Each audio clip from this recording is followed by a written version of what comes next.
మళ్ళీ ఏదో ఒక డబ్బా చేసి పెట్టుకుంటావా? చెక్కబోర్డు పెట్టుకుంటావా? ఎంతైతే చెక్కబోర్డుకి చెప్పులకు మళ్ళీ పెట్టడానికి ఎంతైతే? చెప్పులకు ఇంచుమించు 10,000 కావాలి. డబ్బాకు డబ్బాకు 9,000 కావాలి. మొత్తం ఎంత అయితే 25,000 అవుతుంది దాంట్లో అటు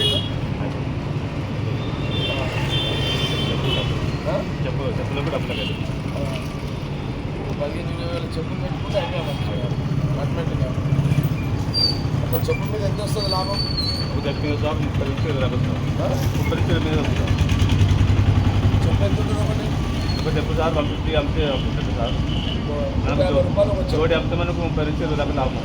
30 నుంచి 20 దాకా ఒకటి చెప్పులు పోతాయా మరి? డైలీ పోతుంది సార్. ఒక 5-6 పోతాయా?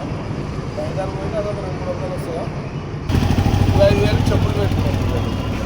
15,000 డబ్బా చేసుకోవాలి. ఎంత అయింది ఇప్పుడు? 40,000. ఇంకా 10,000 దానికి దీనికి వాటికో సామాన్ ఏమైనా కావాలా? సామాన్ ఎంత కావాలి దానికి? 10,000 సామాన్లు 10,000, చెప్పులు కొత్త చెప్పులకు 25,000, డబ్బకు 10,000, మొత్తం 50,000. నేను 50,000 ఇస్తే పెట్టుకో. చూస్తాం మళ్ళీ వచ్చింది. ఎన్ని రోజులలో పెట్టుకుంటాం ఇవన్నీ?